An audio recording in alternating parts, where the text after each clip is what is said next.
So you have a gun. Yes, AR-15. I'm gonna get another one, a little concealed carry, so I can walk around 6th Street. I do firmly believe every autistic man should own. Let's get this guy a bump stock. Why not? Is that your first gun, an AR-15? It's my second. I have a Shadow Systems MR920L. Jesus Christ. When they say it like that, you know they mean business. And if you're at the Pittsburgh, fuck. In my Korean soul. Is that where you are? I was trying to figure it out. I'm Korean. All right. South Korean. Thank you for... Gross. Ew. This is incredible. So you sold Hans Kim one of your cars, and he's been getting parking tickets, and you didn't transfer anything over. No, because I thought I could wait 2 weeks to transfer the title. I'm like, don't get any tickets, and literally he's had like 3 or 4 in 2 weeks. What a shitty story. What a dumb, boring story. You brought us here. You're going to talk about parking tickets. Of course he's getting parking tickets. He is very Asian. It's a great point, President Trump. Do you always get a lot of parking tickets, Hans? Yes. Hey, let him finish. Let him finish. Yes. All right, Tony. Thank you. You rarely see the Asian guy winning the porn. So this is nice. This is incredible. Did somebody order delivery? Oh, man, you guys are so hot. Why are you guys getting tricked by this? You guys don't have to be tricked by this. You guys are You guys are hot as shit.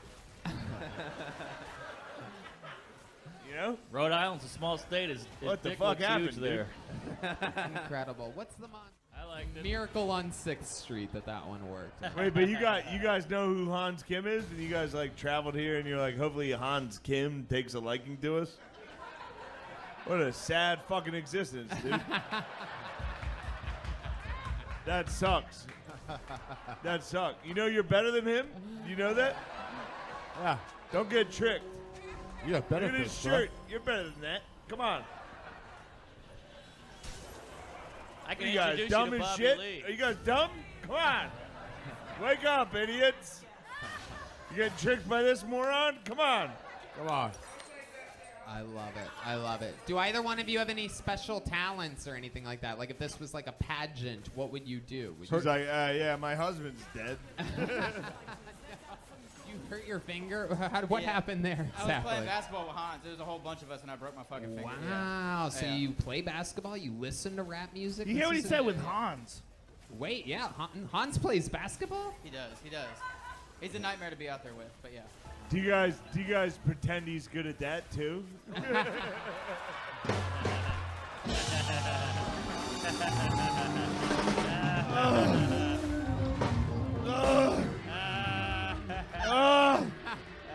Ruthless Shane Gillis. Oh my goodness. Hans really saving it there at the end. That was I getting know. close. We were in treacherous territories there. Yeah, they weren't feeling the temperature joke.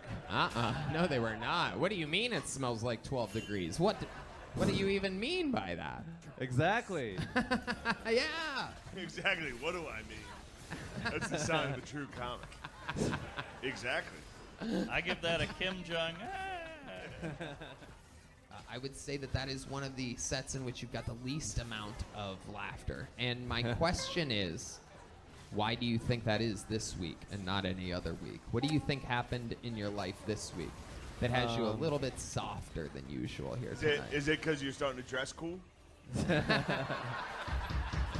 Couple tours. Couple tours, you're starting to buy fucking whatever that fucking shirt is. A little fun fact, Shane, I was here last week. I noticed that. I did it myself. You were headlining? Yeah. Yeah. Hey! Yeah, a lot of... Thank you. That's a big deal, folks. Little baby boys growing up right That's in front crazy. of our That's eyes. definitely deserving.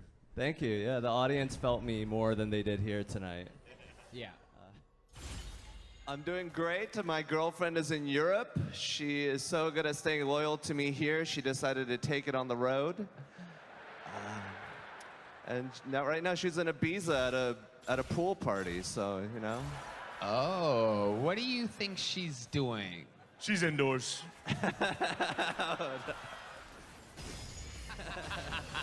You're gonna do coke and you're gonna have a good time. Like a normal person.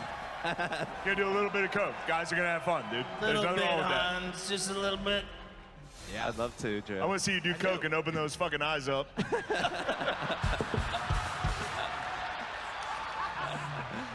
It's true. You can do whatever you want, Hans. And we know that you have a new girlfriend who's been distracting you a lot from the actual art form of writing and performing. You are not used to having a white girl giving you pussy anytime that you want. He brought her. She was in the green room this week, and I don't like it. I don't. She's pretty attractive, and I don't like it. I'm sorry, Shane. I was mad when I saw it. Yeah. He has a fucking Rolex and a hot white girlfriend. I was here a month ago, and it wasn't going this well. It's starting to fucking bother me. It is true. This is interesting. I didn't know this about this girl. Has this been like this the whole time? Yeah, she's really big into whippets. Oh my God. Wow. Okay. Sounds like a keeper. How often is she doing these type of illicit drugs? Every day. Every day? She does cocaine every day? She's on ketamine right now. Wow. Is she the fucking Wolf of 6th Street? Come on, guys. From hoses to hand tools, lighting to ladders, Grainger has the right stuff right when you need it, so you can fix, build, maintain, and more. Call, clickgrainger.com, or just stop by. Grainger, for the ones who get it done.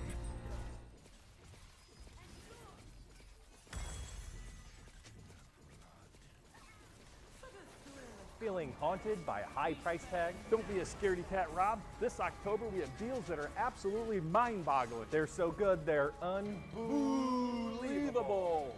Drive a brand new 2025 Kia today. Sorrento with 0% APR with 0 down and $500 APR bonus cash. Telluride 1.9% APR or a Sportage 1.49% APR. These deals won't last. Visit us at Fort Wayne Kia or always online at fortwaynekia.com.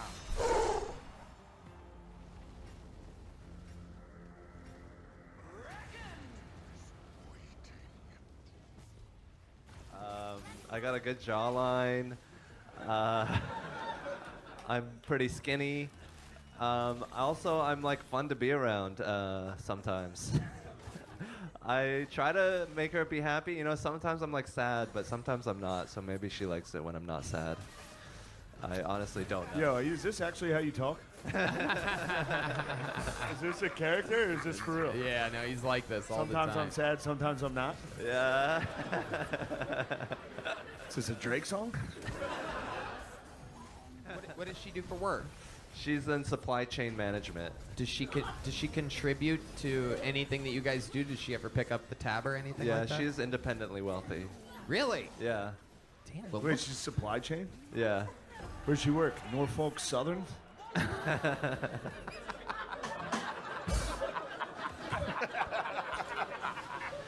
on, guys. Hans, Kim. Remember that? Remember what happened? Hans, you got the show started.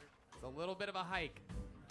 That was Hans, Kim. Can you imagine passing out from a whippet and then waking up and Hans Kim is mounting you or licking your feet? Here he is, everybody. Unstoppable force. There's nothing other than you relapsing on pills and overdosing that can possibly stop the trajectory of your career. My question's this, because we're all going to watch you continuously. I mean, you know, we watched what Hans has done over the past couple years, and you are just a freak You of could be nature. the next Hans Kim. Keep working. But what I want to know is, at this stage right now, what's your living situation like? 'Cause, another incredible performance. Shane, this is your first time seeing Hans Kim. What are your thoughts on Hans? I can't believe how talented and impressive you are. I loved it. I loved every minute of it. You're my favorite guy I've ever seen. No, it was good. It was great. I can't. Lauren, help.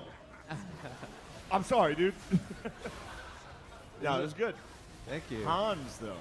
Hans. You guys have probably covered that 1,000 times. No, we really haven't talked about how Hans Kim? What are you, the Axis? Oh, we have. That's a deep cut. All my World War II heads out there. What's good? No, I like it. How did you end up with the name Hans? My parents were a year into America, and they didn't want kids to make fun of me for having an Asian name. Damn, dude. Oh, shit, That's dude. so funny. Your parents were so out of touch. They were like, what's the whitest fucking name we can think? Hans. That is Dude, I was about to incredible. do an Asian impression. I still got it. Hey. About 2 more Bud Lights away. The filter is strong. I still got a little Got a couple more Bud Lights coming. I've had more fun here, just partying and playing Catan, you know, getting to know comedy girls. He's and stuff. playing board games? Playing board games. Yeah, that's that rock star lifestyle. What the fuck are you talking about? It's like we play Catan every night, and it's like, you know, it's chill. It's not like so much loud music. It's just like people just communicating with each other. Wow. Yeah. I think you're talking about cocaine. You're talking about cocaine. That's what's Are you guys doing coke and playing Catan? Because that would be pretty fucking great. We should take acid and do Catan. Do cocaine. Cocaine, yeah, you just slip. Little No, Freudian don't do slip. acid. Do coke and play Settlers of Catan, dude. That'd be nuts. That'd be You go to war with me? You motherfucker! Is that true? Does your dad really think you don't get laid? He doesn't respect me, which I just translate to mean that he thinks I'm gay. So it helps me, it motivates me to work harder. Do you ever try to prove to him in any way that you got laid? Do you ever like send pictures or anything? I think he knows by now. He didn't do any digging after that? He's a mathematician, so he's a nerd. No way.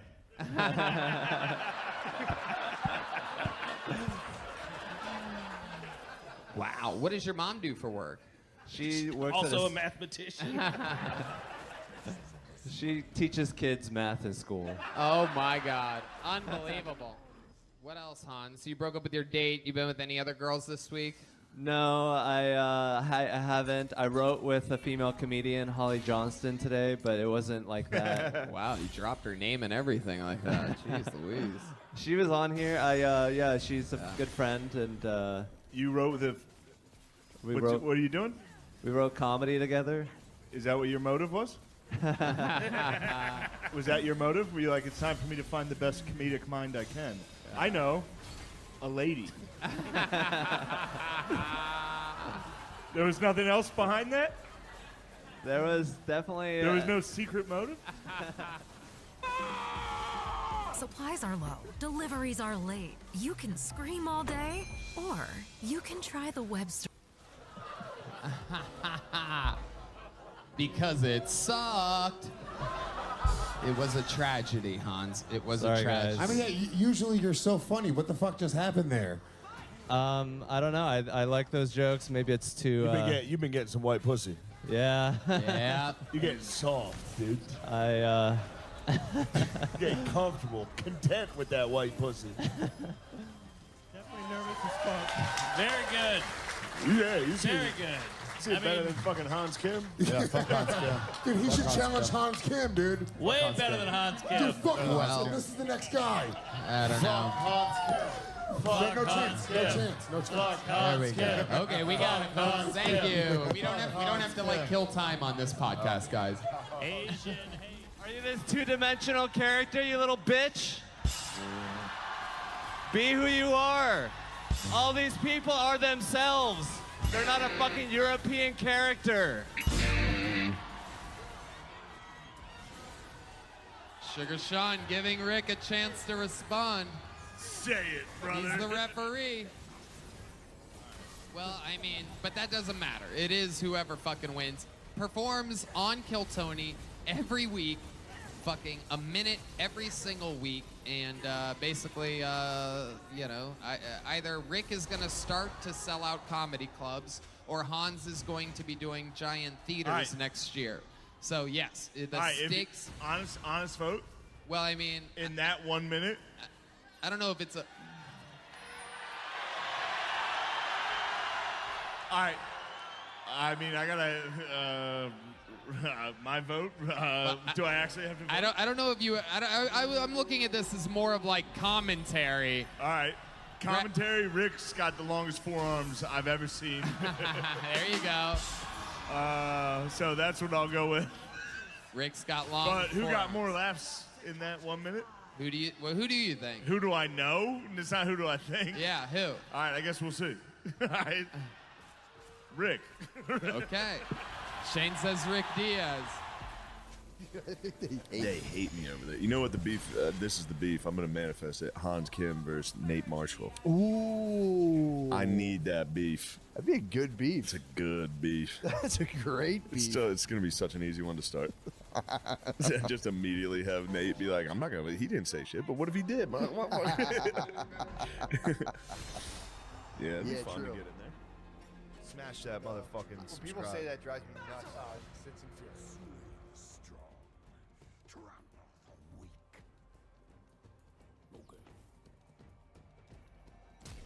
Hey, Ryan Reynolds here from Mint Mobile. I first ditched big wireless and started using Mint Mobile way back in 2019. Back then, you could get premium wireless for only $15 a month. Today, Mint Mobile's premium wireless has gone up by, okay, wow, that's it, zero. It's gone up $0 a month since 2019.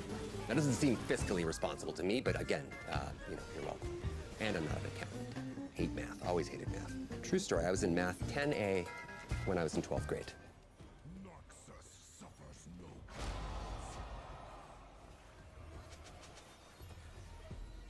Here's what nobody's telling you about the new bearskin hoodie. This fleece is thick. It's made from 340 GSM of bearskin fleece, which is super warm, wind blocking, and regulates body heat like a beast.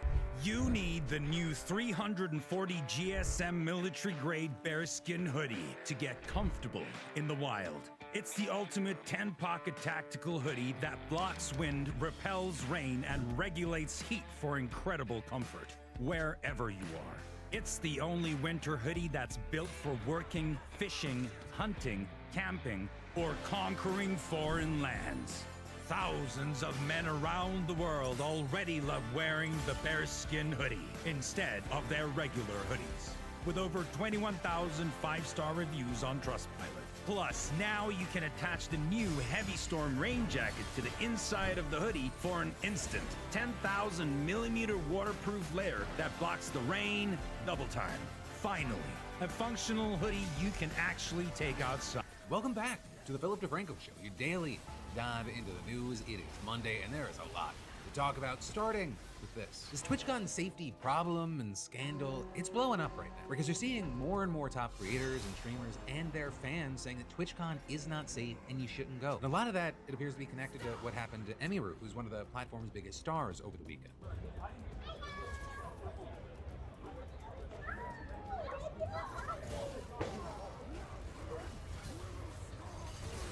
Whoa.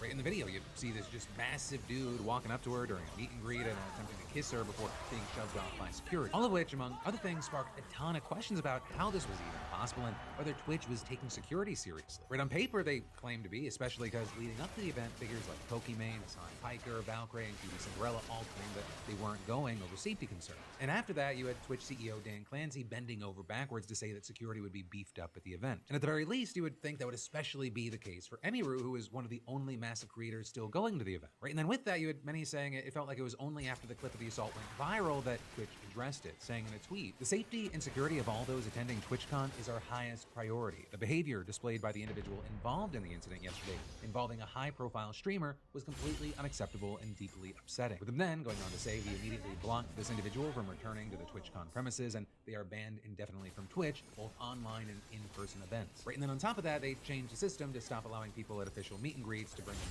+1. But then with that, what you quickly saw were people pushing back against Twitch's statement. You had people pointing to the incident and the clip, noting that in the entire 2-minute, 20-second version of the video, you can clearly see the attacker just walk away. And also, probably the person to push back the most was Emmy Rue herself. Right? Not only did she tweet about it, she also went live to talk about the situation, how she feels Twitch failed completely, and how parts of their statement are misleading at best. So you had things like, according to her, it actually wasn't Twitch's security that stepped in to save Emmy Rue, but her own private security. But also, it's not like Twitch's security wasn't around. The guy had to pass 3 or 4 other checkpoints to even get close to Emmy Rue. It's just that it appears that they stood around during the incident and afterwards. But also, you know, one of the first things that she does do is thank the person who posted the video. I don't think that Twitch would have put out an official statement if that clip wasn't posted and going viral.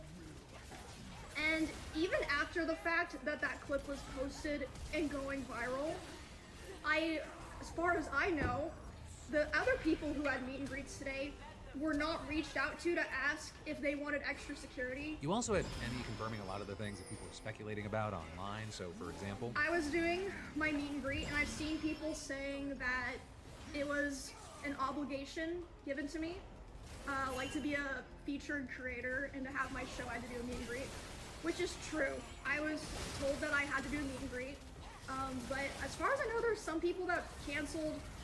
Regardless, I didn't cancel. I thought it was going to be fine.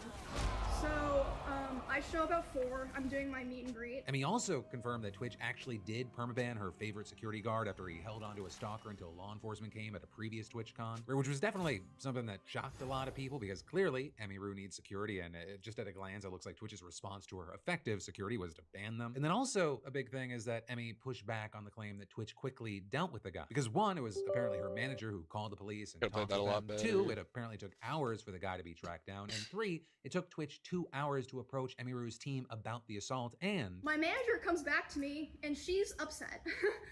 She's like, okay, I've been talking to Twitch people and I'm really upset because I noticed a lot of negligence around the event and I'm not happy with the way that they're handling it now. And I'm like, what do you mean? She's like, well, I asked them, you know, like, what are they gonna do about this? And you know what they said initially? They said, oh, well, he's banned from the platform for 30 days.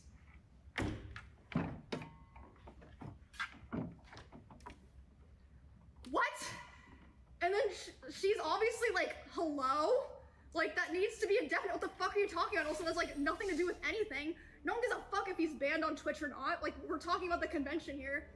So they change it to indefinite. Takes an hour for that to happen, by the way.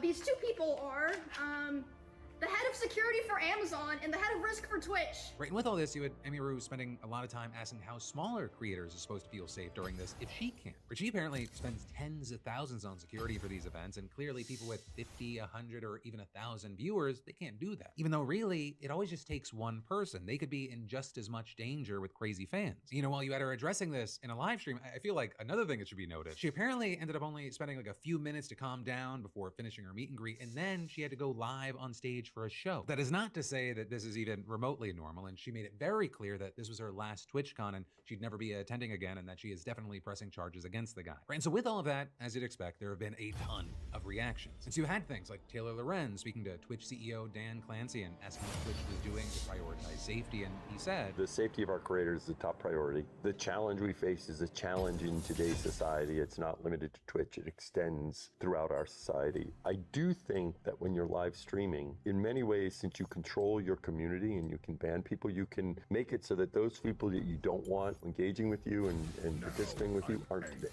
Okay, it's very different. You know, when I use other short form content and people say all sorts of stuff, well, I can't stop that. But when I live stream, they basically don't bother me. Now, what happened yesterday obviously was something that we care deeply about, securing this environment. You know, we're looking very closely at everything that happened there, and I care deeply about Emmy. She's a friend of mine, and so I want to see how we can support her. Though that response, it felt kind of anemic to most, and it kind of just reinforced statements from people like Moist Critical, who have long avoided live events like this over safety concerns. Right, and now, after what happened, you had him saying, now, as a result of the assault that Emmy Rue experienced at their event, they are going to be having a stronger security presence at further meet and greets that are scheduled. The question begs to be asked, why wasn't that an emphasis beforehand? you're saying that safety was like your top priority, yet it's very clear, very evident in this clip that there's not a lot of security there. So what are you doing about like safety? Like, well, I don't understand. If safety's such a high priority, where's security? Why, I don't know why it's so lackluster then if it's such a high priority. And again, this is like a huge streamer. Emiru is like one of the biggest streamers. What does security look like for streamers that aren't her size? And you also had Charlie there adding that his apprehension about going to events,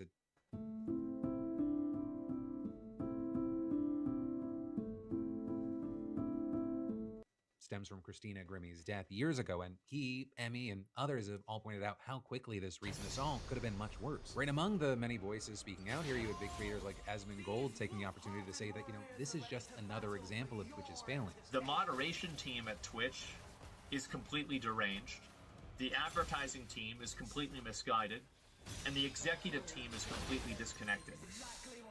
At all levels of this organization, they failed. I think this is going to be the last TwitchCon, by the way. I cannot imagine anybody ever even thinking to go to another TwitchCon after this. With the man going on to point out that Emiru's experience, it's not an isolated event, and that every TwitchCon, it has these horror stories of assaults and groping. And in fact, you had Emiru herself also mentioning this and asking people to send her examples from this past weekend, since she's positive she wasn't the only one. Right, but with all that said, it just looks like Twitch has another PR nightmare on their hands.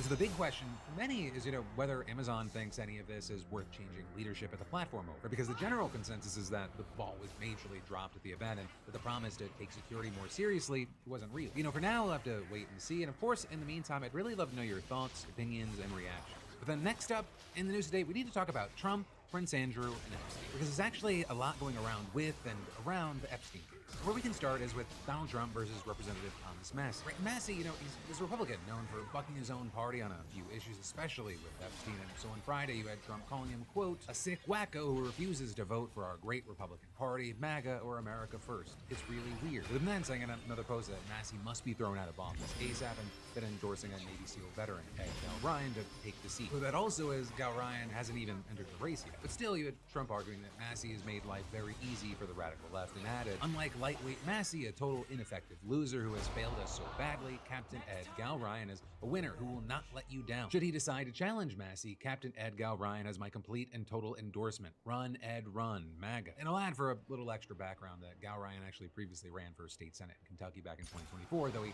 narrowly lost the primary. And then as far as the here and now, you had Gal Ryan responding to Trump's comments, saying that he was honored by the support and would announce what's next for him soon. But Massie, he took the opportunity to slam the endorsement, calling Gal Ryan a failed candidate and establishment hack. And that energy, it definitely wasn't alone, right? Trump's post, it prompted tons of responses, with most kind of noting that Massie is one of the few Republicans supporting or even leading the charge on getting the Epstein files released. Right? He filed a discharge petition that would force a floor vote on legislation requiring the files to be released. And with that, as we've talked about quite a bit recently, the representative-elect in Arizona will be the last signature that he needs. So there you have Speaker Mike Johnson holding that up. So that, it's why many are seeing Trump's attack on Massie here as being connected again to Epstein, especially because this isn't even the first time that Trump's tried to take a shot at his seat. And so again, what Trump's doing, it didn't come as a surprise. And actually, Massie wrote this morning about the situation. Dogs don't bark at parked cars. There's a reason some of the world's richest and most powerful people are trying to get me out of Congress. I'm just one of 435 votes, but I bring transparency to an otherwise dark and corrupted institution of government. But that's also not where the Epstein news ends today, especially because more and more excerpts from Virginia Giuffre's upcoming memoir are getting published ahead of the book's release tomorrow. And there's been a lot of interest about this book because she's a prominent Epstein accuser who actually died from suicide earlier this year, but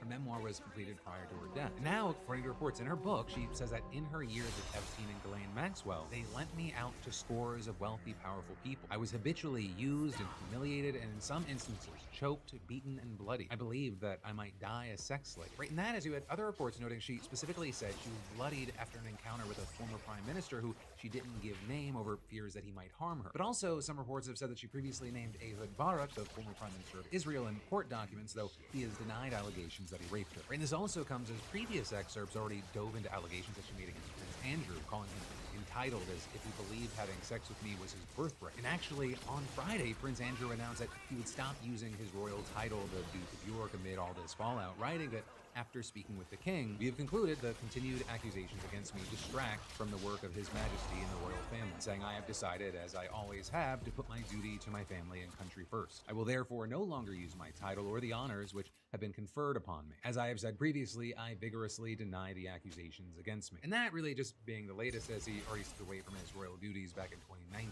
But also, I'll say, this news shouldn't be confused with him not being a royal anymore. He's still the son of Queen Elizabeth. He remains a prince and is still 8th in line for succession. And to that, it's why you have many saying, more needs to be done to hold Prince Andrew accountable. Right? And there's a ton of pressure right now on both the royal family and the UK government to use powers that would formally strip him of his titles. And in fact, you had Virginia Giuffre's brother saying it needs to go past his Duke honor and he should no longer be a prince. And then also with this, you have the news that the Metropolitan Police in London are saying they're looking at claims about Prince Andrew. So with that, I'll say they're not investigating sexual assault claims directly. Instead, they're looking into media reports claiming that Andrew asked his police protection officer to dig up dirt on Virginia Giuffre back in 2011, which would have been just before the Mail on Sunday published a photo of Virginia and Andrew together, with leaked emails showing Andrew allegedly claiming that he gave his officer Virginia's social security number and birthday and suggested she had a criminal record. So you had leaders in the UK calling these reports concerning and saying this is not how officers should be used. Well, for now, that's where we are. We should have more updates soon. Then there's more we've got to dive into today. But first, let me ask, do you ever realize that your car gets more regular checkups than you do? At least the mechanic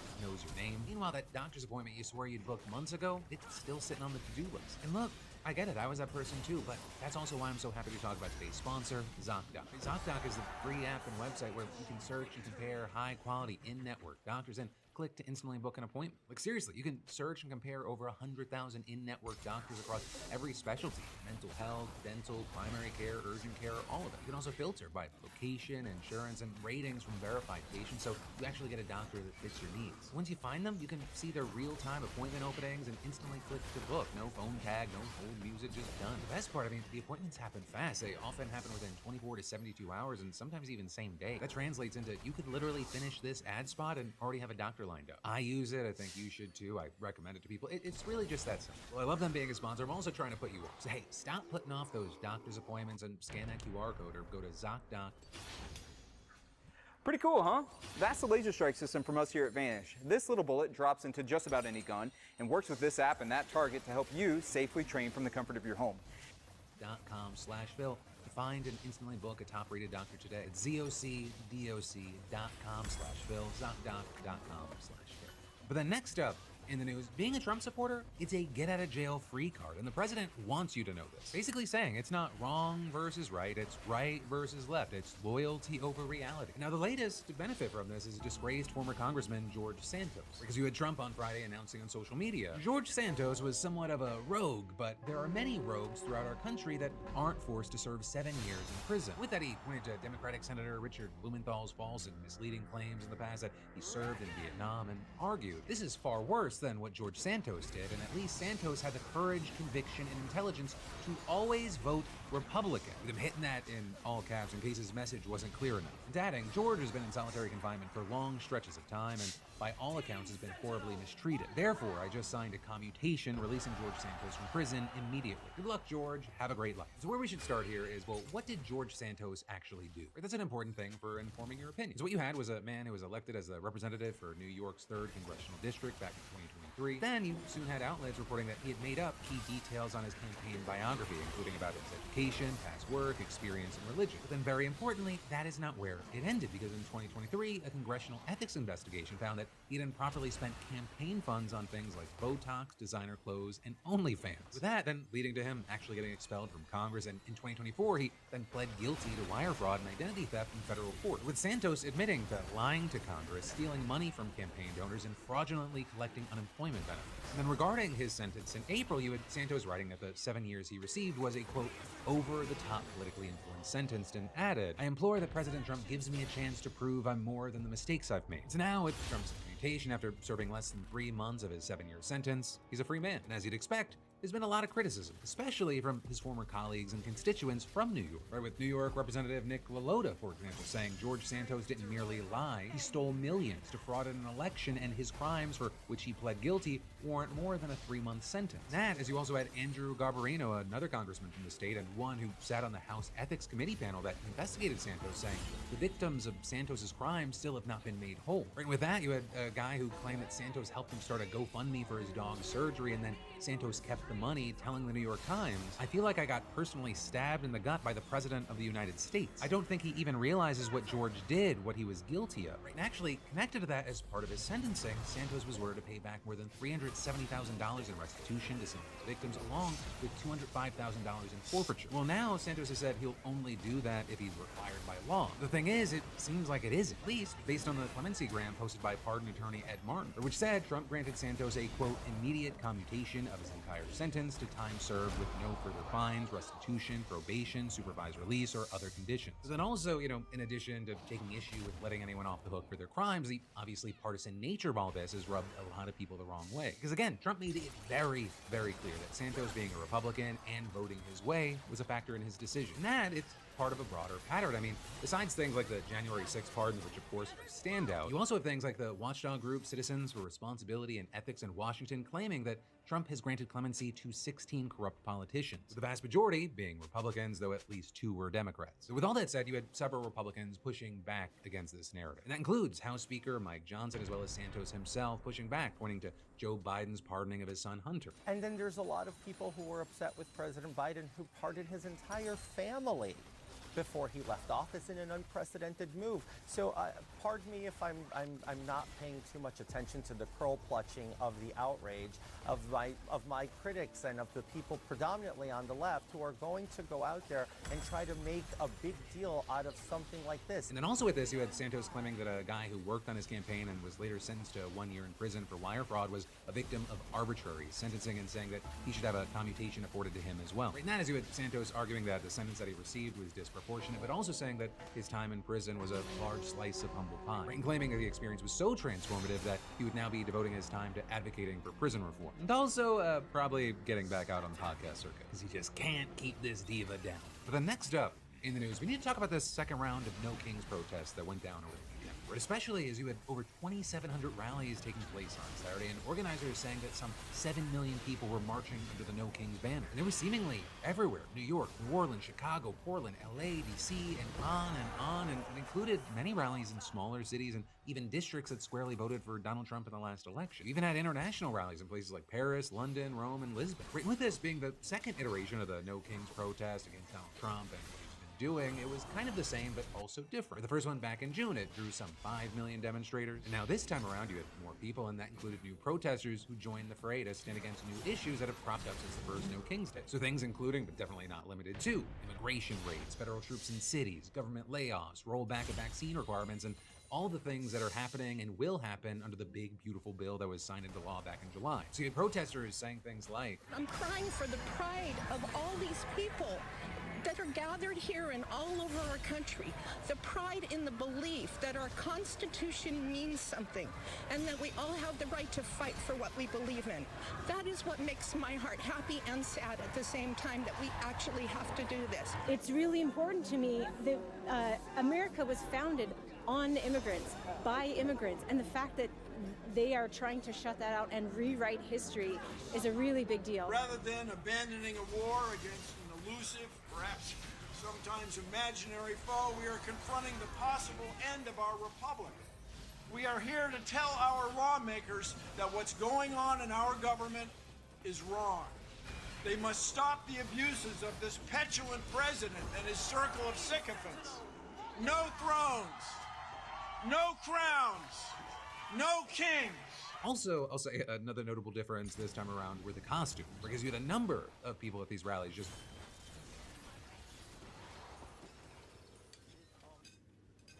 So this dummy just returned our Promaja knife. He bought it last week and was loving it until we dropped a damn bomb. wearing silly costumes, including inflatables. You know, we talked about this on the Crashing Out pod, but it feels like a lot of people are doing this to establish the fact that these protests are in fact peaceful and non-violent. And you had one protester in LA saying it's really hard to call something a war zone when you look at something and it's just a block party and people in Halloween costumes. And then also, you know, people are doing it in response to a viral video of an ICE agent firing pepper spray directly into the air vent of a protester's frog costume. But that's not to say like everyone's loving the costumes, right? That's even resulted in its own controversy. Or you have some saying if you have this inflatable frog or dinosaur, it makes it hard to take the cause of the protest seriously. So with that, I'll say one, this is my opinion, I think that criticism misses the point of why that's happening. And two, the controversy and debate around that, it's pretty small compared to the other things we've seen connected to Saturday's events. Because as you can imagine, Trump and Team Trump had several things to say about the protests. And in fact, part of Trump's response to millions of people across this country protesting his administration, accusing it of trying to be a king, was to share an AI-generated video of him in a crown, flying a jet, spraying sewage all over. But that also wasn't the end of it. He shared another AI-generated video originally posted by JD Vance on Blue Sky of him putting on a crown and robe in front of kneeling Democratic leaders like Nancy Pelosi and Chuck Schumer. Though Trump said that those posts were meant to be a tongue-in-cheek moment, and he then further responded to the protesters by telling reporters while on Air Force One, checking it out, the demonstrations were very small, very ineffective, and the people were whacked out. When you look at those people, those are not representative of the people of our country. It's nice San Francisco. I'm not a king. I'm not a king. I work my ass off to make our country great. That's all it is. I'm not a king at all. Right, and that sentiment was also echoed by Speaker Mike Johnson, whose own response included a statement to ABC News saying, if President Trump was a king, the government would be open right now. If President Trump was a king, they would not have been able to engage in that free speech exercise out on the Mall. And Johnson then going on to say that the protests were essentially Hate America rallies and saying they pushed a hateful anti-American Marxist message, saying it's not about the people, it's about the message, it's about the ideology. It is a dangerous ideology, and it is anti-American. It goes against everything that we stand for. And then also this morning, you had a reporter confronting Johnson about the AI video of Trump and asking, to say that the President of the United States over the weekend released a video of him pooping on the American people. The president uses social media to make the point. You can argue he's probably the most effective person who's ever used social media for that. He is using satire to make a point.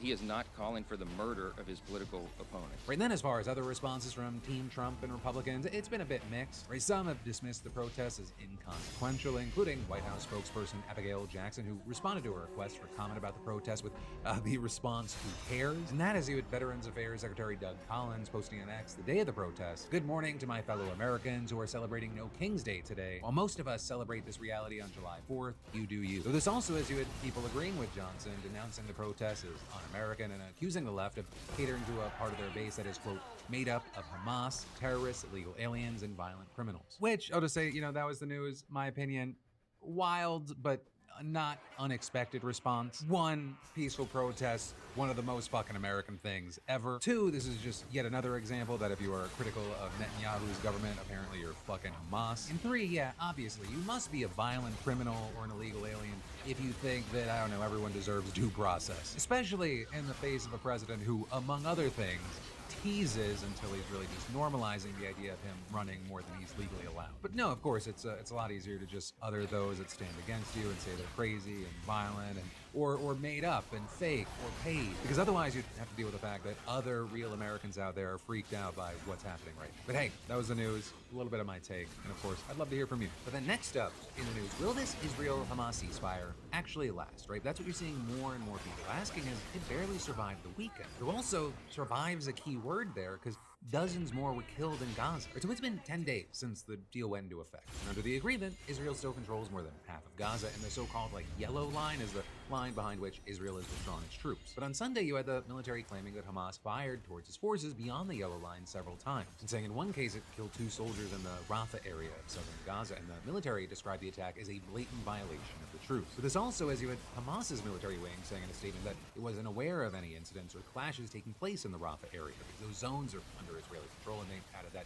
contact had been severed with its groups that remained there. And actually, later had Trump seeming to back that up, speaking to reporters on Air Force One last night and saying, we want to make sure that it's going to be very peaceful with Hamas. As you know, they've been quite rambunctious. They've been doing some shooting, and we think maybe the leadership isn't involved in it, some rebels within, but Either way, it's going to be handled properly.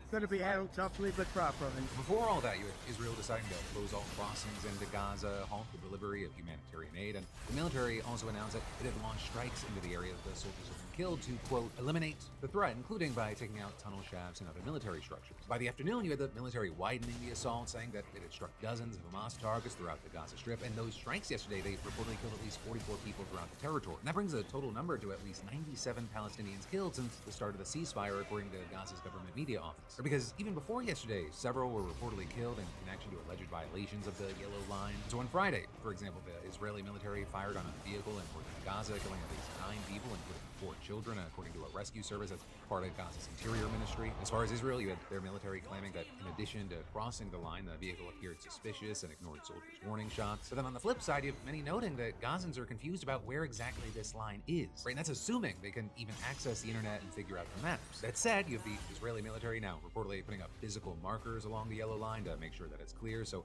we'll have to see if that helps. But I also say that as that's not the only way that we've seen violence flaring up around this boundary. Because in addition to tension between Hamas and Israel, we've seen clashes between Hamas and rival groups in Gaza. And that includes an incident that ended with the apparent public execution of 8 people in a public square in Gaza City. But with that apparently being a part of what Hamas has called a security campaign aimed at collaborators, mercenaries, thieves, bandits, and those cooperating with the Zionist enemy throughout the Gaza Strip. And connected to that, we know that Israel's been arming several militias in an attempt to counter Hamas. Right now, according to a Gaza expert of the European Council on Foreign Relations, these groups are operating on the Israeli side of the Yellow Line, from which they, quote, descend on the other half of Gaza, carry out attacks, and then go run back to those protected areas. So the situation on the ground, it still remains incredibly complicated. But as far as moving forward, you did at least have the Israeli military saying in a statement last night that it had begun the renewed enforcement of the ceasefire and saying that it would respond forcefully to any violation of the agreement. So then also with that, you had them saying that the flow of aid would continue, although that aid still may not actually be enough.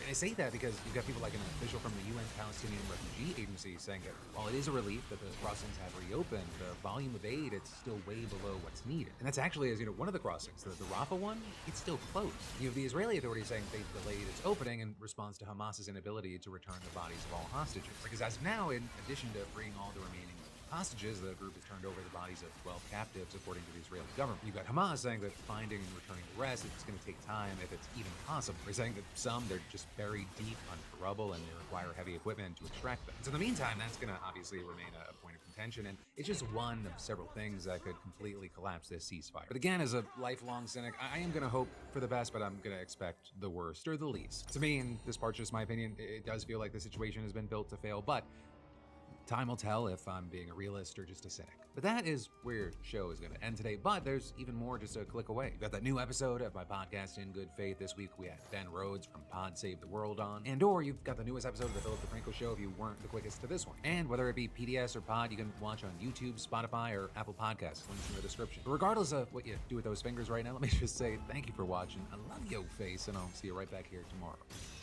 I've seen plenty of power banks over my 15 years of reviewing tech, but this Ridge one quickly became a favorite. So this?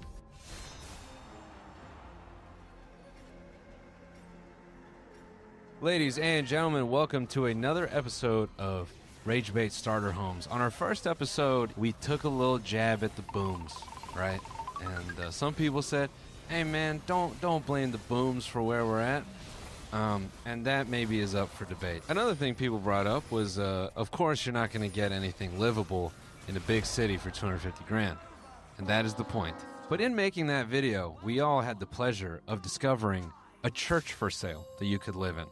And it got me thinking, well, we could assume that for, 250 grand, 500 grand, you don't really have a livable space in a big city, of course. But it made me wonder, how many more weird-ass homes can you feasibly buy in remote parts of America?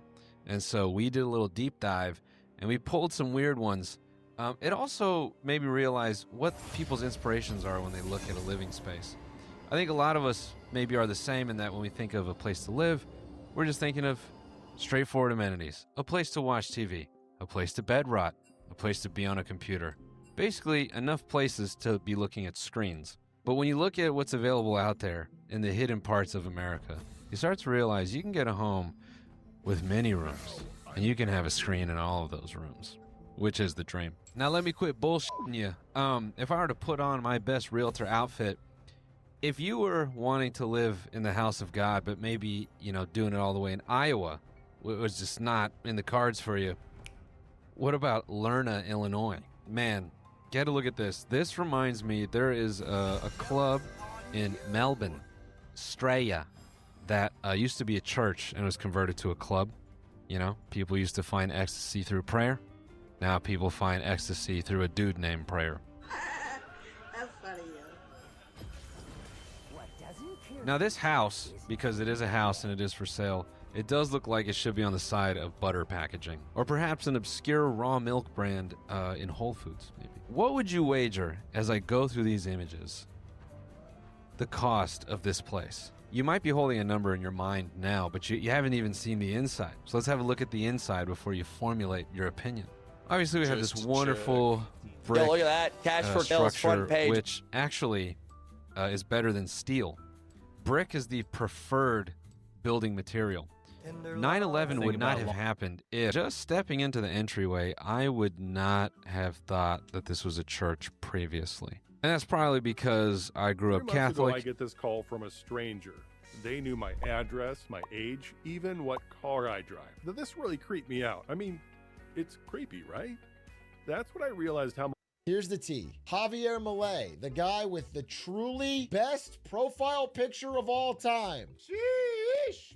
There's a lot going into this, but I'll say the recent events that happened. So he had a sister of his embroiled in a government corruption scandal where she was caught on text promising the ability to do certain things for money, unlock certain connections or rights that she shouldn't be doing. And so this caused him to lose some popularity. And that caused his party to lose a relatively unimportant small local election.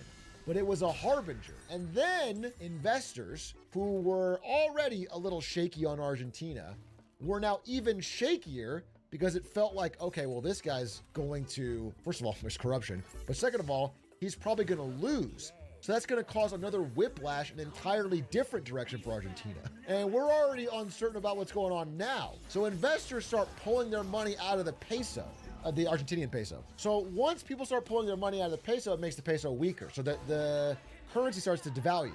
And because this guy needs the currency to maintain its value, to keep inflation low, so he has a chance at winning the election, he needed a bailout from America, basically, because he is friendly with the Trump administration. Now, what the bailout is America just trading dollars for pesos, which it's not like just giving them $20 billion, but it is a bailout because we don't want to hold Argentinian pesos.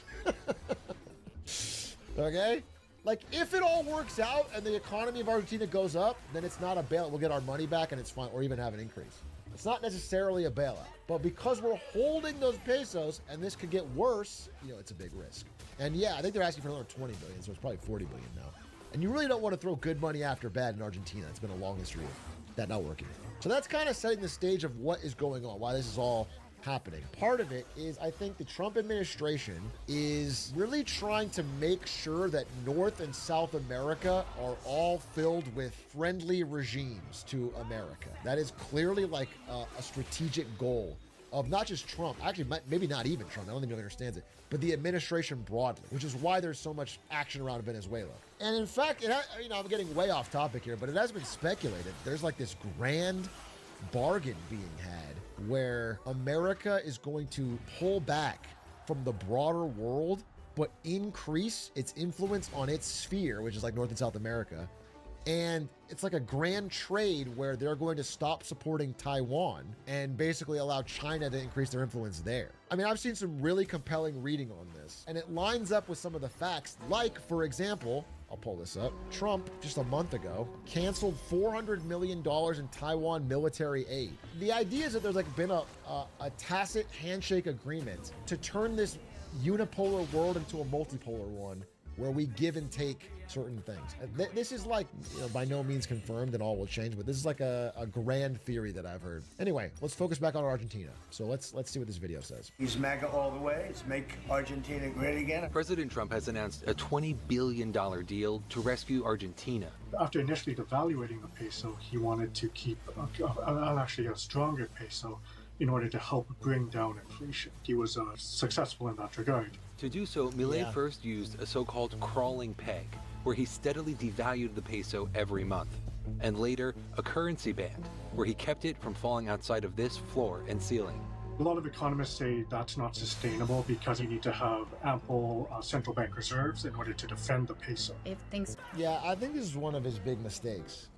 He was a real, short-term pain for long-term gain guy. We're going to rip the Band-Aid off. But when it came to actually ripping the Band-Aid off and letting the peso go to its true value, which is terrible, which is low, he wouldn't do it because he wanted inflation to stay low because it was good for him politically. He probably had a window he could have done this right after getting elected, but then he didn't do it, and then the inflation came down. He got a lot of praise for that. So he got kind of stuck. Now there's a lot of problems with that because the peso is artificially overvalued, which again is bad for their exports. It only helps those that already have money. They're spending most of it traveling abroad. Wouldn't people ride the peso towards zero? Probably now. But again, when he was elected, he kind of had a mandate because of how bad.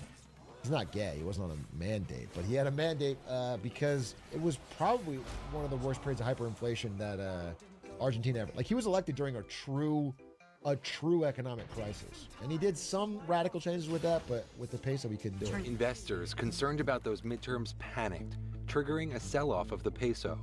Milei tried to halt the drop by selling $1 billion of the central bank's reserves, but it failed to stabilize the currency. Dude, it's crazy because it's like a squirt gun to a nuclear bomb fight.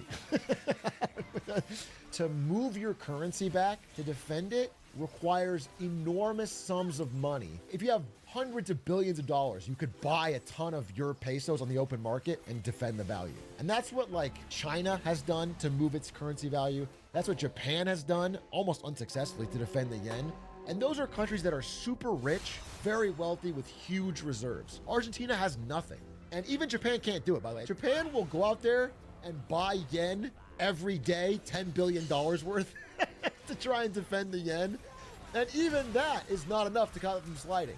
So the idea that Argentina can do it with nothing is crazy. They don't have that power. They don't have that capability. They don't have enough firepower. To the people of Argentina, we're backing him 100%. We think he's done a fantastic job. The announcement immediately calmed markets in Argentina, but backfired in the U.S. So I get up one morning, I turn the news on, and you give $20 billion of taxpayer money to my competition. The same day Trump floated a bailout, Milei announced a suspension of export taxes on most grains. And China, which has not bought any American soybeans this year, purchased millions of metric tons of the crop from Argentina. This is the real part, and what I want to talk about is this is what Scott Bessent's leaked DM was doing. It's here's what's Hello traders, and welcome back to the TradingView channel. In this video, we're introducing our new AI indicator, which we developed in partnership with OpenAI. This is the first trading indicator of its kind using artificial intelligence to analyze multiple market factors, saving you countless hours of market research and helping you conduct professional grade analysis on your own. Now,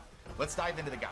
As many of you already know, earlier this year, TradingView officially partnered with OpenAI, the creators of the widely known ChatGPT technology. Together, we've built the AI indicator and integrated it into TradingView. This tool was designed to help traders make smarter, data-driven decisions by combining...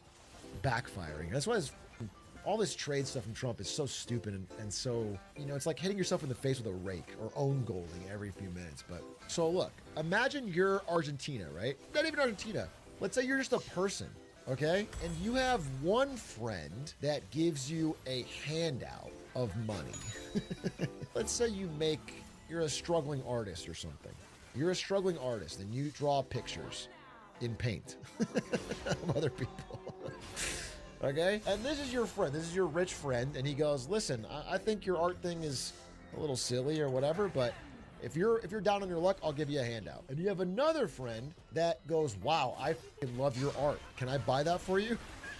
For, $100? This person is establishing an economic relationship. This person is now your biggest client. Now, in the immediate short term, you need this bailout money to keep going. This is important.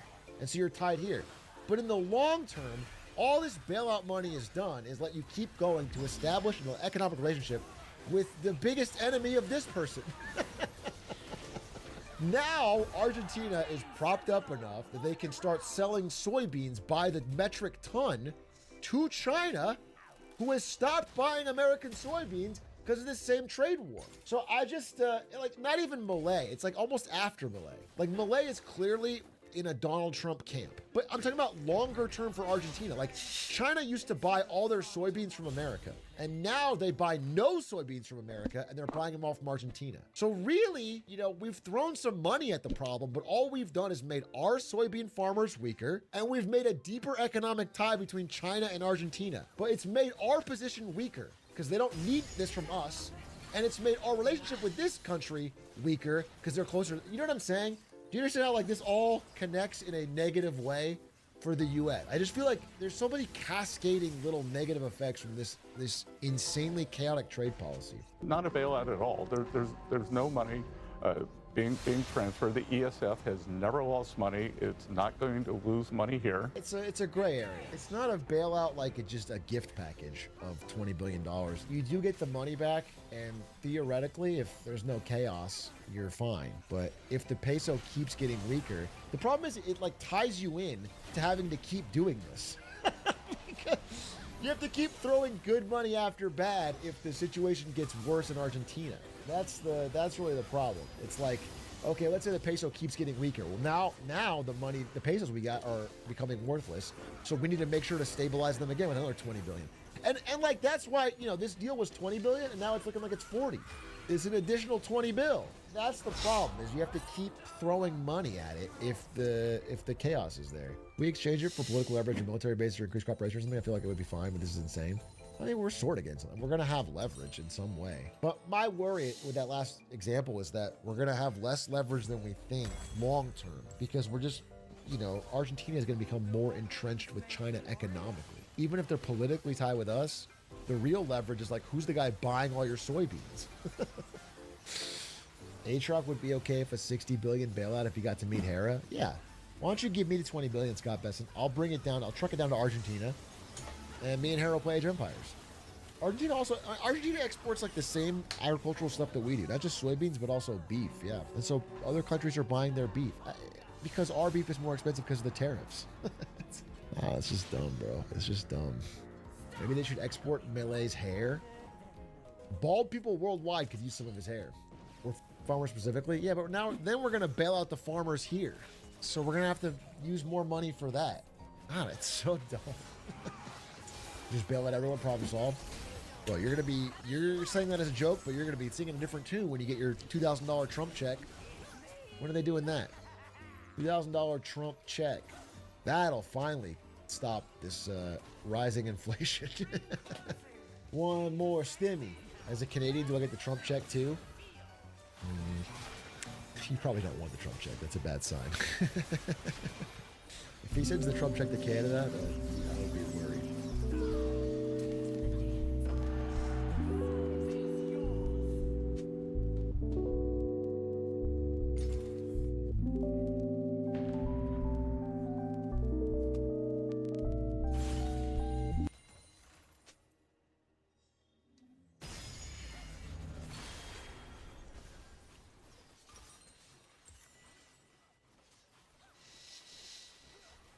Fuck ICE, the government, fuck Kristi Noem, fuck Donald Trump, and fuck all those people on the Epstein list. Welcome, I am a domestic terrorist, anarchist Antifa here. Get the fuck out of my face with your film.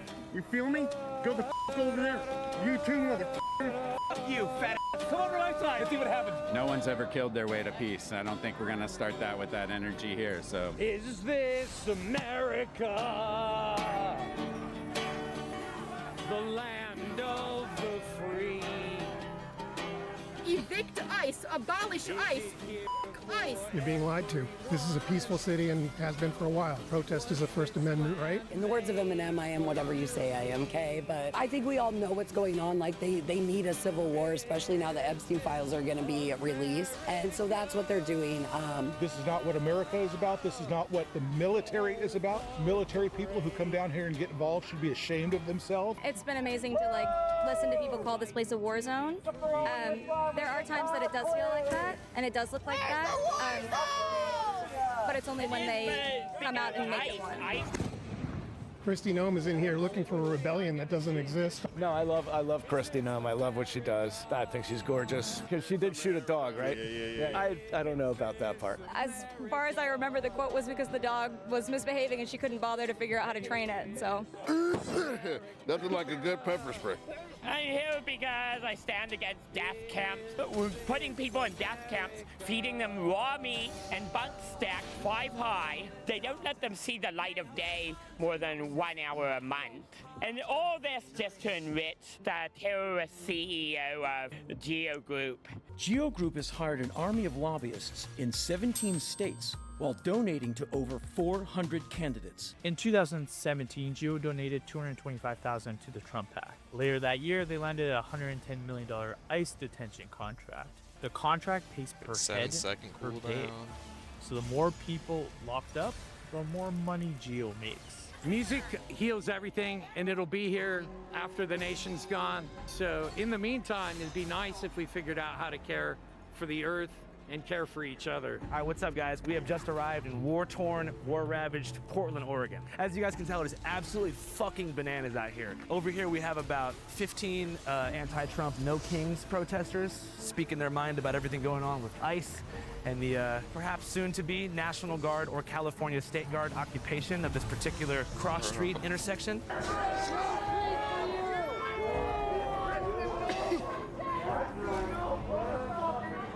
And over here we have a couple different media members like myself, my sort of extended family co-workers, speaking their mind about what the heck is going on. Now, if you guys can't tell from my tone, I'm being a bit sarcastic.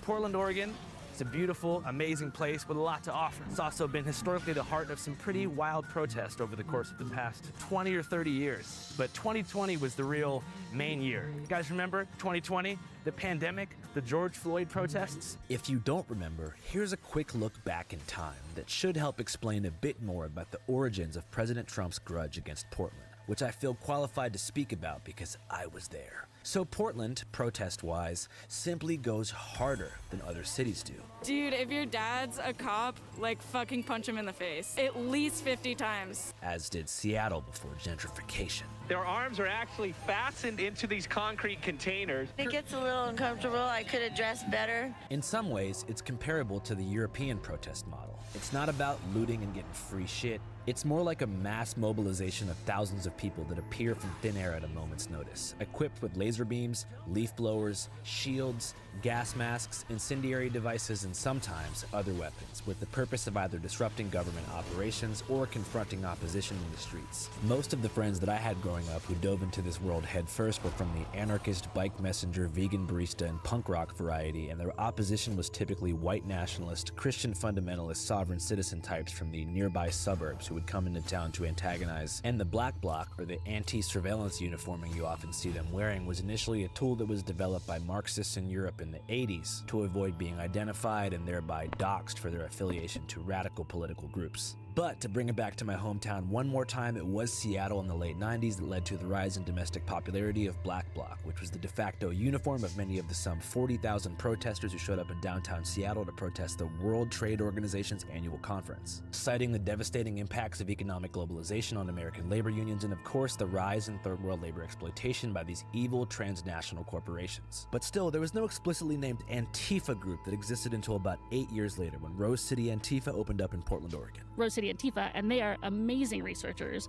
and like that is like their like whole wheelhouse, and they do like exhaustive research on these people, and their website is a wealth of information. And they do a lot of social networking and social tracking. And like, you know, every time Joey Gibson stands up and says he's not a racist because of XYZ, you can then go to their like website and like see pictures of him with like all of these different white supremacists and like overtly hateful, like people that engage in overtly hateful ideology and groups. So they do a really good job of just like that kind of research and documenting. So we use that as a resource, and then we have our events.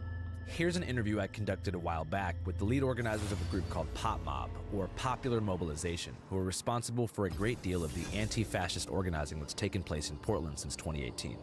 My name is Effie Baum. I am one of the organizers with Pop Mob.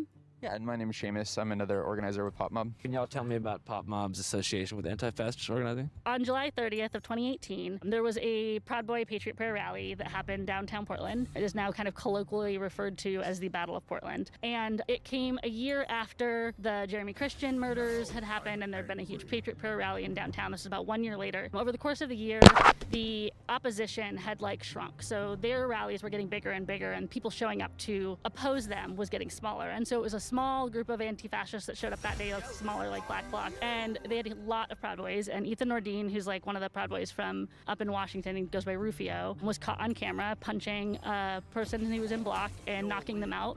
And that video went viral all over the internet and was like celebrated as like this, like, you know, kind of like ideal moment. The Rufio punch, that's the most legendary punch. It's the punch heard around the world. You were in the zone, man. You're like, it's like a video game. Gavin McGinnis says, you know, violence isn't great, but justified violence is amazing. He literally knocked the soul out of this little soy boy Antifa. That was attacking him with a baton. Yes, it was attacking him with a baton, absolutely. It was self-defense, 100%. That rally in particular was really violent. That person ended up with a skull fracture. And so a lot of us that had been like doing organizing in the city for a long time were like, we need to do something. Like, we need to encourage people to show up. We can't let these people keep coming into our city and like causing this kind of violence and attacking people. And we had seen what had happened in Boston after Unite the Right, when some of those organizers went to Boston and tried to organize a similar march. 40,000 people in Boston showed up to shut them down. And so we said, we need the same thing here. We need a popular mobilization that tries to build a broad-based movement of everyday anti-fascists to show up and say that this is not welcome in our city.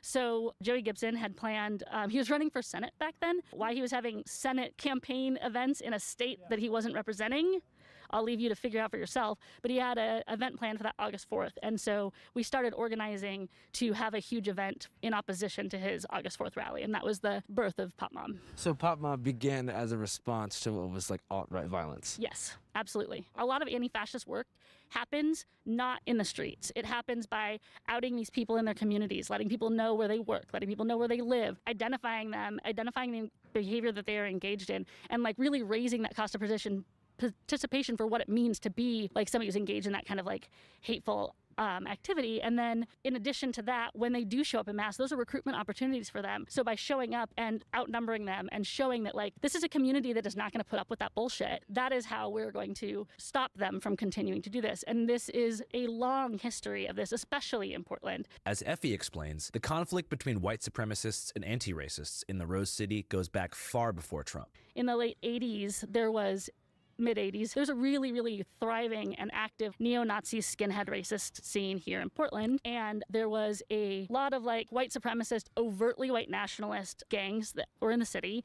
And one by the name of Eastside White Pride, 4 of the members of that murdered an Ethiopian exchange student who was a college student at PSU in 1988. And it was kind of like a tipping point. There had already been a lot of violence that had led up to this point. His murder was not the first, but it was kind of like this moment that sparked a lot more opposition, and it ended up leading to a huge coalition of organizations in Portland that then for the next several years worked to organize against those white supremacist and neo-Nazi groups and essentially chased them out of Portland and chased them back underground.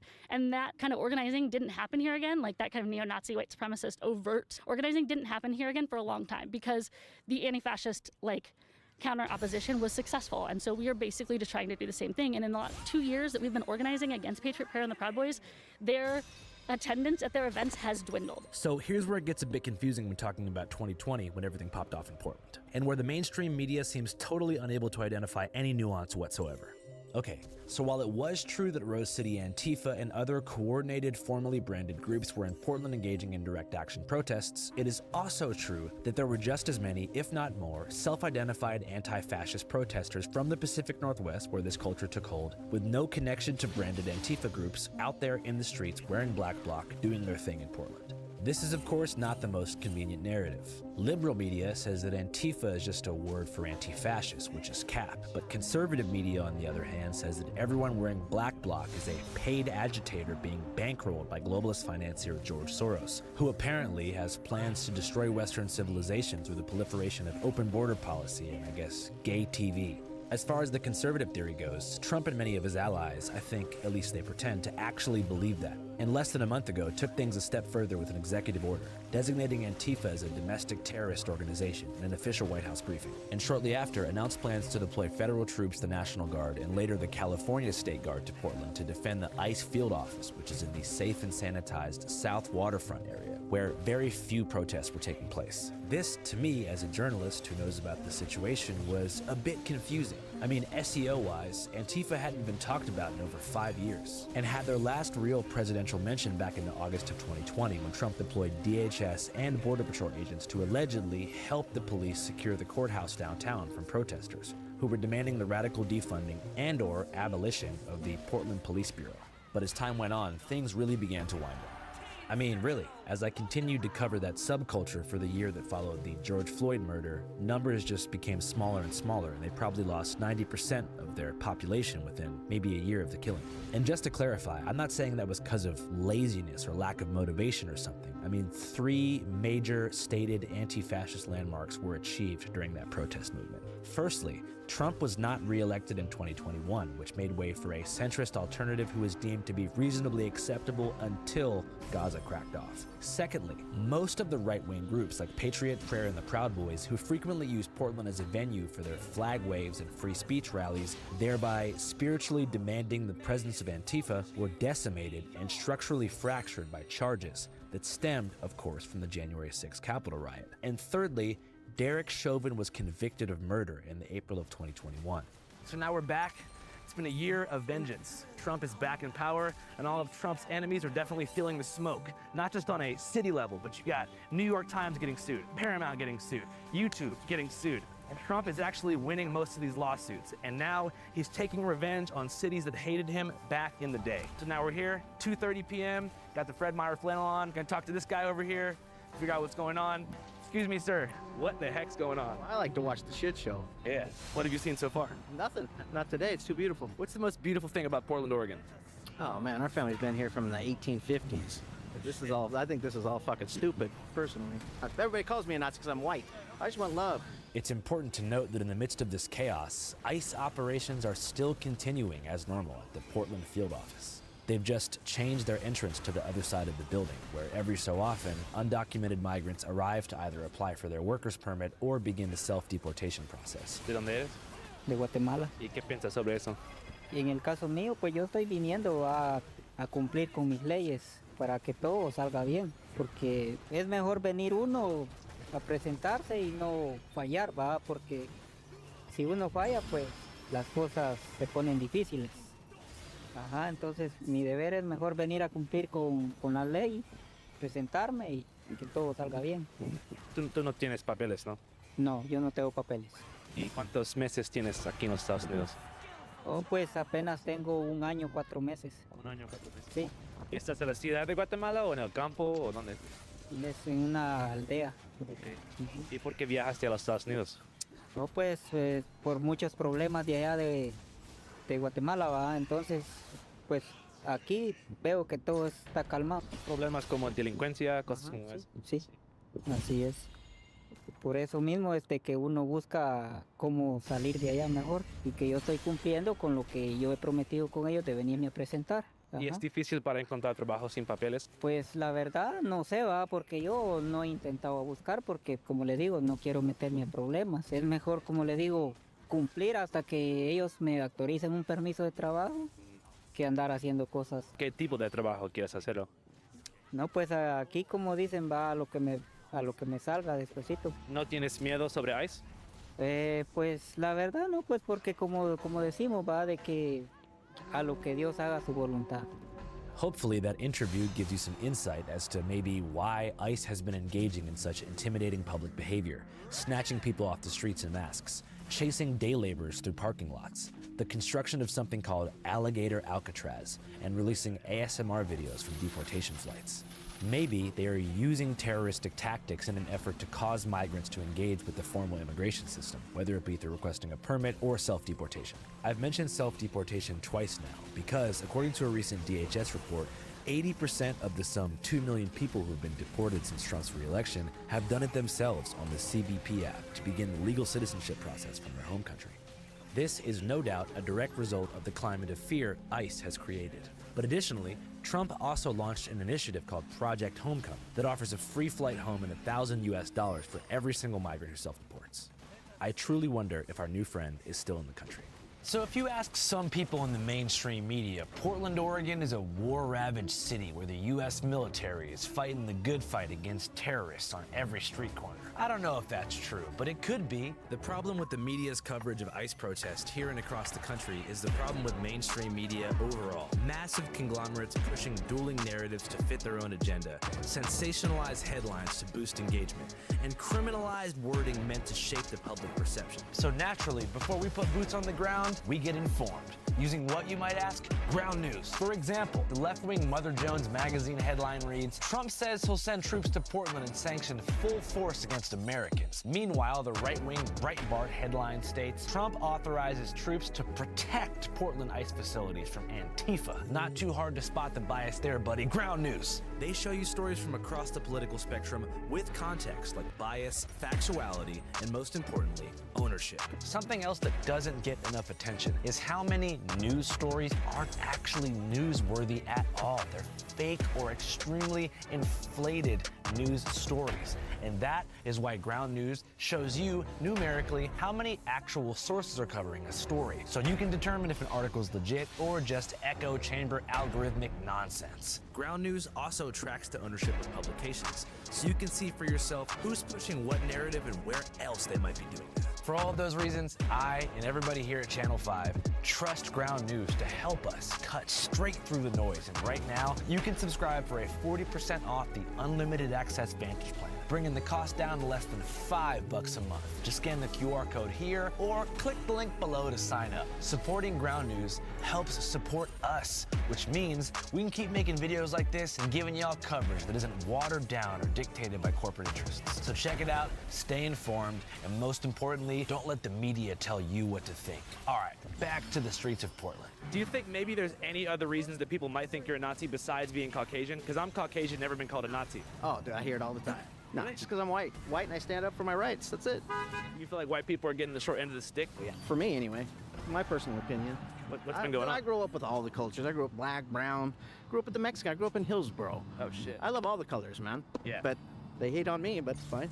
Still love who I love. I got trans friends. I got gay friends. Bunch of retarded fucking trannies out here. I live in this fucking building. There's 120 days of this bullshit. Fuck these people. They're trying to troll me, and I don't care. I think it's funny. They can't troll me, but I don't give a shit. Fuck them. Fuck them all. I'm gonna be here when the Patriots come back tonight, and then hopefully we'll fuck these people up. They're gonna fuck them up, and we're gonna get them the fuck out of this goddamn neighborhood. Portland, Oregon, where it looks like a war zone.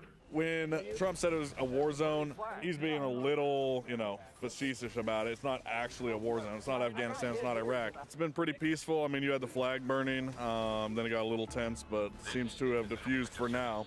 No, they were burning it, and I actively went over and shoved people out of the way and took it and put it out and saved it. And then I told them to try and do that with my flag, and it obviously did not happen.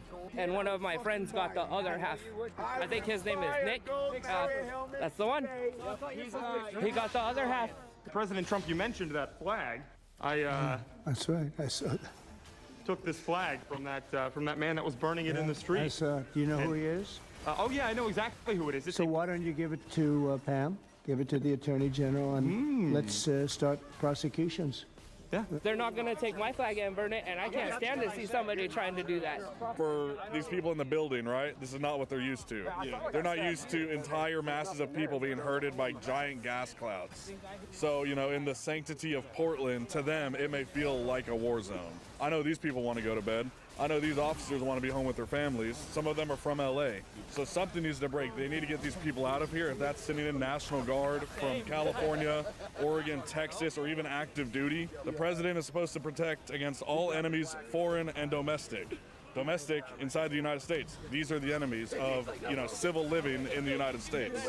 The apparent enemies of the United States, for the most part, seem to either be furries and keffiyehs, semi-unhinged individuals dressed like superheroes harassing who they believe to be conservative media. How about you guys go fuck over there? And of course, right-leaning content creators attempting to engage with people in Black Bloc, which always results in some kind of argument or fistfight. It's an ecosystem where sometimes it feels like everyone needs each other to justify their own existence, and it's hard to tell who's having the most fun. You see, like, how everybody's standing around, it's like this is 99% of the day, all day. And then, like, the professional news will come out for a little bit. Like the left-leaning side will go, oh, these people out here, they're protesting, and then they'll leave. I saw yesterday an interview on some live stream. It was like this lady, like, we should incentivize people to come out here and punch Antifa. That would really get our views up. That would really be great. Like, they're so happy for violence. It's crazy. They're like cheering it on. They're like, as soon as they come out, they're like, yeah, go beat them up. Go do your job, you know, like I mean, they sent 30 guys out to come pull that kid who was his foot off the line. It's like, they're not doing nothing. Yeah. That's not their job.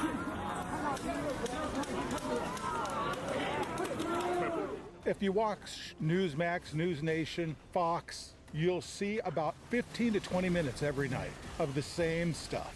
And yeah, that's happening. The peaceful protesters are on the public sidewalk. The ICE agents come out of their facility and assault the peaceful protesters. And that's when everything goes to hell. It's not instigated by the protesters, it's instigated by ICE.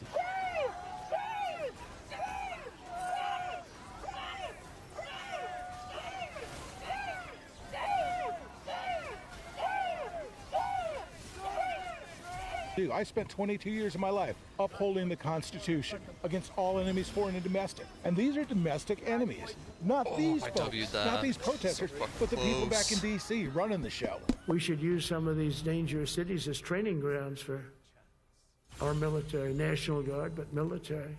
This is America at practice. This is what the First Amendment, the most important of all about, is people expressing their peaceful views of tyranny. A lot of us that have been down on the ground for a while have anticipated we'd get this sort of clash between narrative and reality in Portland. They've been setting up this story about Portland since 2020. It's disappointing to see so many people going along with it, but it's exciting to see that because of how much the spotlight is being focused on Portland and Chicago right now, we're getting a real opportunity to show people that that's not the case, that this isn't a war zone, that it didn't burn to the ground in 2020. Yeah.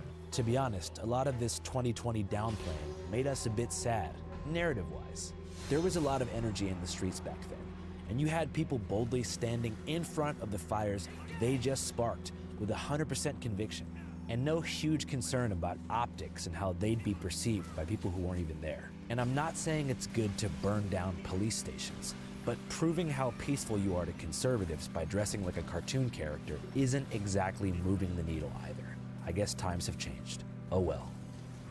I don't know. I wasn't active in the 2020 protests, so I can't speak to how they were on the ground. I mean, I live around here, but I didn't spend all that much time downtown. So everybody's out here with a different idea. And so there's no Antifa, there's no like leftist playbook plan. Everybody's just out here because they're emotional and because they care. Amongst all this hullabaloo, I started to wonder where the hell the real ones were at. The buck-wild Antifas of 2020, who lived and died by this fuck 12 shit. So I made some calls, and thankfully, by the grace of God, I was able to get in touch with some certified steppers from back in the day, who, to my surprise, were doing their best to stay as far away from the ICE office as possible. I would say that it is the most surveilled place a person could ever go in their life, and it's full of right-wingers, all with a live stream in their hand, trying to create a situation that can justify more escalation. You know, the contrast to that is, for the most part, the same few dozen people who are showing up night after night, grilling hot dogs, rocking inflatable fucking frog costumes, twerking and smoking joints in front of federal agents. A lot of people have been on the same page for quite some time about what's going on down there. But for the most part, it's a bunch of newly activated people. It's a bunch of liberals, a lot of anti-fascists, just like, what the fuck are we doing? We're just like showing up to get surveilled, all for what? Because what are people doing? It reminds me much more of the raid of Area 51. You guys familiar with that? Yeah. When they showed up? With the footage of it, yeah. There was people in inflatable costumes, vague conspiratorial tones, but probably the anger here is maybe ratcheted up a bit more because it's not quite as campy, because ICE is actually, snatching people off the streets. Especially at this point, it's so fucking unserious. Like, okay, cool, you got 10,000 people to go to your protest in quotes, with the cops blocking the streets and you're holding your signs, you get your pictures, you go home. Like, what has that done? If mass protest did anything, Israel wouldn't still be bombing Gaza right now. Because look how many people started to hit the streets in October and November of last year in support of Palestine. I mean, you can just go through every time there's been mass protests, what has that led to? And usually nothing. So what's the alternative? I support people protesting however they need to protest. As you said before, like, just marching in the streets is easy to ignore. Sometimes you gotta speak a language that they can't ignore. I mean, look at 2020, when 2020 popped off. I mean, Chauvin was denied a plea deal at that time because Bill Barr said he was worried about more escalation. So, I mean, that's recent proof that riots work. So yeah, I mean, targeted property destruction, I think, is a great tactic for those that are willing to do it. How can you avoid getting in trouble when you have to do targeted property destruction? No face, no case. What's the dopest example of targeted property destruction that comes to mind, besides January 6th? I think that the people in Atlanta, some of which are still on trial, deserve so much fucking credit for their efforts to stop Cop City. I think that what they did really is so admirable. Protesters have been accused of throwing Molotov cocktails at police and torching construction equipment, among other acts. And they faced the most serious consequences from state repression. What sort of consequences for somebody unfamiliar? So 61 of them got RICO charges, which just recently sounds like they're dropping. But there's still a handful that do have domestic terrorism charges. And that could land them in federal prison for a while, right? Yeah. Well, is it a Georgia state RICO? I think it's state RICO. Do you remember if the domestic terrorism charges are federal or state? I can't remember if they're all state or not. I can't remember either, but I feel like something like domestic terrorism charges would be federal, right? Yeah. Well, if it's a state RICO, you guys familiar with Young Thug? Yeah. He beat his state RICO. Here is an interview with two self-described anti-fascists who've been in the game for a while, and just to clarify, had absolutely no hand in the killing of Osama bin Laden. All right, great to meet you guys. Thanks so much for making the time. I appreciate it. So I guess the first question off the bat is, how would y'all describe yourselves politically? I'm an anti-fascist. Anti-fascist, anarchist too. Nobody should inherently have any more power over anybody else. And people should be able to be free to make whatever decisions they want. What do you guys think the current state of America is? Like, are we headed toward a fascist takeover? We are well in a fascist takeover. I think people have been planning for this for a long time, politicians namely. I think 2016 is when it became very transparent and when a lot of people started to catch on because Trump wasn't good at playing the cards close to his chest, so to say. He was very outspoken about his goals and intentions, and you could see the people that he was radicalizing and the people that were, like Charlottesville and just the growing right-wing movement and white supremacist movement. They just became so much more emboldened that it wasn't ignorable anymore. So you feel like it built mainly from 2016 until this present moment. What are some things happening right now that you look at as like a 100% foolproof sign of fascism coming into the fold? So in February 2024, Stephen Miller laid this out in a podcast with Charlie Kirk, which The Atlantic ended an article on. And in that, he laid out Trump's plans to do exactly what he's doing now, which is to take National Guard from red states, to put them into blue states, and to hopefully get a response that justifies more escalation on his part, which would look like the military coming in then. So, I mean, that's like a very transparently stated goal. And I mean, Stephen Miller is just like, he can take any quote he says and match it up with half the shit that got said in, name it, like 1920s, 1930s Italy, 1930s, 1940s Germany, like, it's all the same shit. We are the storm. and our enemies cannot comprehend our strength, our determination, our resolve, our passion. Our lineage and our legacy hails back to Athens, to Rome, to Philadelphia. And so you mentioned that what's happening in Portland now is an attempt to escalate the situation, to use anti-fascist response as a precursor to infringe more upon people's civil rights and freedoms. I think they'd love to see that. For you guys, as anti-fascists, do you feel like you have to resist taking the bait when it comes to the current situation down there at the ICE building? Or do you still feel like it's worth it to show up and, you know? That's a really good question, and I think there's a lot of nuance that comes with it, because on one hand you hear the don't take the bait rhetoric from local Democratic officials. They say don't take the bait. For example, after it was announced that the National Guard was being deployed in Portland, a bunch of our officials made a press conference talking about not taking the bait. Right now, the most powerful response to the presence of federal troops in our city is not to give in to provocation. Let's not take the bait. Let's not respond. Let's not be baited by federal bullying tactics. Even though in this very same press conference, they acknowledged the fact that everything on the news, everything people were saying about Portland, just all this rhetoric was blown extremely out of proportion. Images and videos from 2020 were being spread as if they're happening right now. Lies that the city is set on fire. Even our senator acknowledged driving by the ICE building and seeing 3 women peacefully protesting. And in turn, that very same day, Trump saying, you know, that people are sieging the building or whatever the fuck. These are crazy people, and they're trying to burn down buildings, including federal buildings. But we're going to get out there, and we're going to do a pretty big number of those people in Portland. So I think there's a very big difference with rhetoric from people like that who are saying not to take the bait, even though they don't need bait to do what they're doing. They're already escalating. They're already launching attacks on citizens and Portland civilians without anything happening. But at the same time, there is something to be said about taking the bait in other ways and thinking strategically and tactfully. If you look at everything that's happening right now, it's a direct result of the far-right grifting machine. It's a direct result of these lying propagandists, none of which who live in Portland, none of which who are from Portland, but they have been fixated on Portland for almost a decade. And this is the direct result of their lies that we're seeing. Every night they're going to ICE and they're calling on more of these patriots to come and protect the building and to protect the federal officers down there at ICE.